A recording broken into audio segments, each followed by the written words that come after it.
Okay, hey. Okay, so this is lesson 5 3, number 2 from the homework. I told you guys that I would work this one out for you. We're trying to find intervals of where this function is increasing or decreasing without looking at a graph whatsoever. I'll throw the graph up at the end so you can kind of take a look and see what's going on. But we're just going to act like we don't have a graph at all to look at. All right, so here we go. So what we need to do is we need to find our critical numbers, and you do that by taking the derivative and setting it equal to 0. Now, this derivative is nasty. It's a product rule with a quotient rule embedded into the second one there. So we got to be really careful, and we're going to do that little factoring trick. And remember, critical numbers will be whenever the derivative is equal to 0 or undefined. All right, so we're looking for both of those things. All right, so here we go. It's going to take some time, I think. All right, we have first and then times derivative of the second. So that's going to be 1/2, copy, new exponent. I'm going to take my time here so I don't get some lag.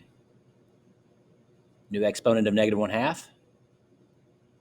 Chain rule, the derivative of the inside. So it's going to be times, I'll use the parentheses, times, this was squared, -2x. All right, so that cleans up a little bit. We'll do that in just a second. It's a -2x. All right, plus the second, which I'll go ahead and write as 9 minus x squared to the 1/2.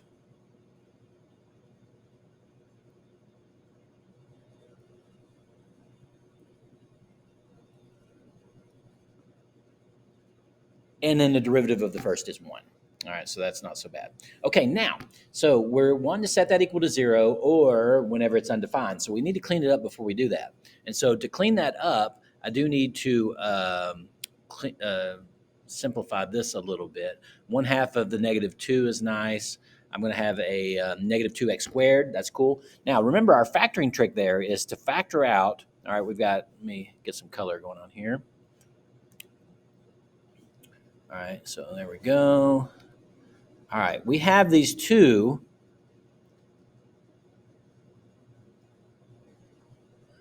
that have like bases. That means that we could factor out the lowest exponent. Well, the lowest exponent is going to be the -1/2. All right, so I'm going to factor out from both of those, and by both of those I mean separated by this addition. Okay, the left-hand side and the right-hand side. I'm going to factor out a 9 minus x squared to the -1/2. And I know you're like, that's nasty. It is, and it isn't at the same time. All right, this is an advanced technique, but not one that you guys can't do. You got this. All right, so I'm factoring that out. Now, when you do factor that out, that's completely gone. It just leaves me with this -x squared, 1/2 of 2. I think I might have said -2 a minute ago, but the 1/2 and the -2 cancel each other out. So I've got a -x squared. All right, that's sweet. Okay, now check this out.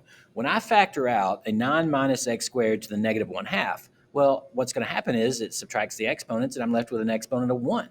So this is going to leave me with a 9 minus x squared, and that's all. It's a 9 minus x squared to the first. And again, just a quick explanation of why that's true. Anytime I'm factoring, and my lowest exponent I'll put here, okay, and my highest exponent I'll put here, but I'm just going to have them have a difference of 1. Okay, so there's a difference of 1, just like here.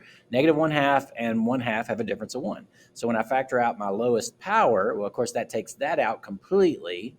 All right, so that's where we're seeing just the -x squared because everything else is gone. And then I'm left with one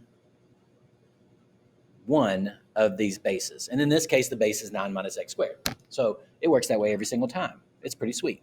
Okay, so this thing then simplifies to a numerator of -2x squared plus 9.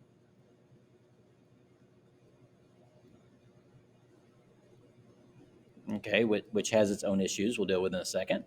And then the denominator is going to be the square root. You can leave it as a 1/2 power if you want to, of 9 minus x squared. Okay, so what do? Well, to find critical numbers are going to exist whenever the numerator is equal to 0 Okay, so I'll solve that. And when the denominator is equal to 0, because that's when this function has a derivative that doesn't exist, which could be a cusp, it could be all kinds of different things. But nonetheless, it's a critical number because it's a place where you could have a relative max or min. And that's really what we're kind of looking for here. Because if I can find a relative max or min, then we'll be able to tell when this function is increasing and decreasing. Okay, so here we go. So the numerator. All right, so the numerator is equal to 0. Again, I'm working on my critical numbers, so I'll just do this over here to the side. So negative 2x squared plus 9 is equal to 0 whenever 2x squared is equal to 9. So I'm just going to go head this way right here. Heading over there. So 2x squared is equal to 9. Okay, and that gives me x is equal to plus or minus the square root of 4.5, 9 over 2. Whatever that is. Okay, and likewise, my denominator is a little bit easier because my denominator is going to equal 0 whenever my the inner part of the square root is equal to 0. So let's put that right here. All right. So that'll give me, so I need to know when 9 minus x squared is equal to 0. And you probably can do that one in your head. It's going to be plus or minus 3, but that's when x squared is equal to 9.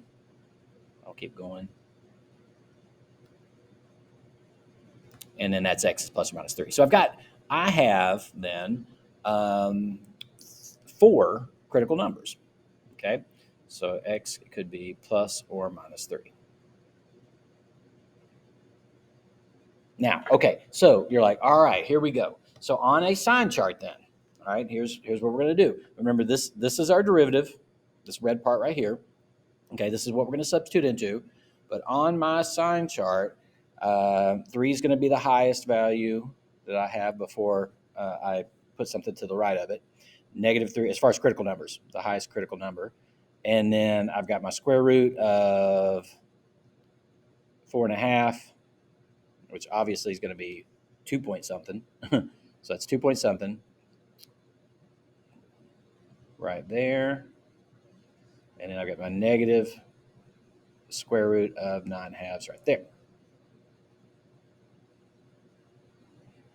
Okay. All right. So here we go. So these are my x's. And then I'm concerned with what is the sign of f prime, because that will tell me if I'm increasing or decreasing. All right. So here we go. Boom. Boom. Boom. Yeah, boom. Yeah, boom. Boom. Boom. Boom. Okay, now, all right, so we know these were zeros. Okay, these were undefined.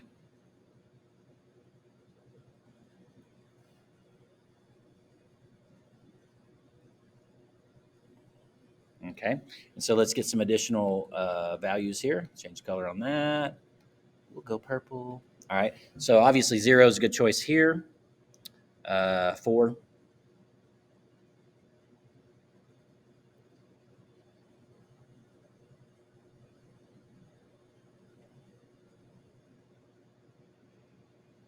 We're about to have an issue here that I see is going to happen really, really quick. We don't have values of this function beyond 3 and negative 3. Anything beyond 3 and negative 3 is going to have you subtracting something greater than 9, and therefore an imaginary number. So these are out. And you're like, how would I know that? Well, a graph probably would be really, really helpful. Those are out. This function does not even begin to exist until I get to negative 3. And we'll look at the graph and I'll show you that that's true in just a second. So really that's not going to cut it for us. And we would have found that out anyway, because when we substitute in, that would have been imaginary. 9 minus 16, that's out. That's out. All right, so here we go. So in between this square root of 4.5 and 3, we need some sort of value here. Well, square root of 4.5.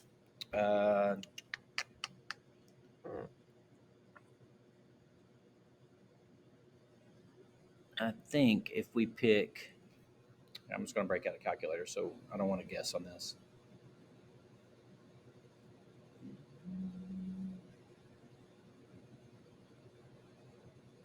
All right, here we go. So the square root of 4.5, 2.1. So a 2.5 would work nicely there. All right, so that's what I'm going to do. All right, so I'm going to put a 2.5 here. There we are. 2.5 here. And then a negative 2.5 here.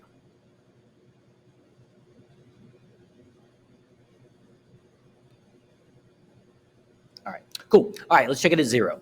All right, so at 0, obviously, since we're now, our denominator is always going to be positive because it's a positive square root.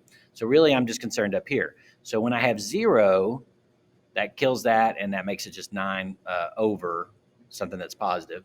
That's positive. All right, what about at 2.5? All right, so if I go 2.5 squared,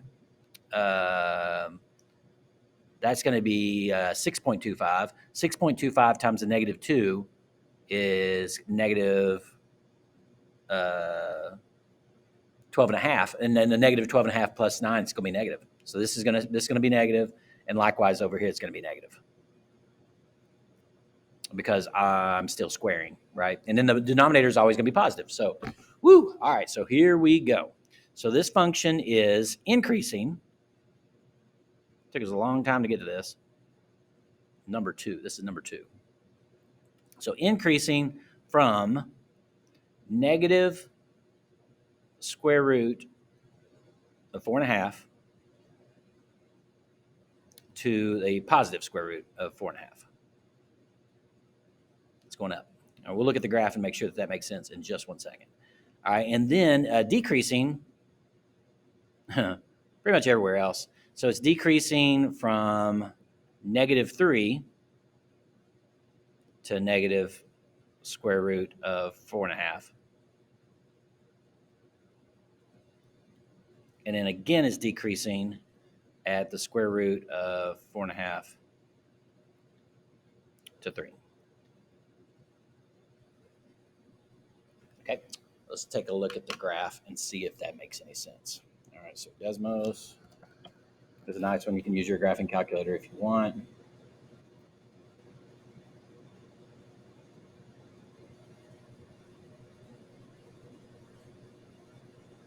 All right, so we've got x, and then the square root of.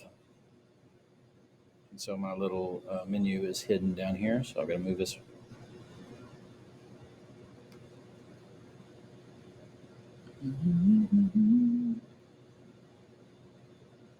Completely hidden. Come on, move. There you are. Oh my gosh. All right, so x, and then the square root of.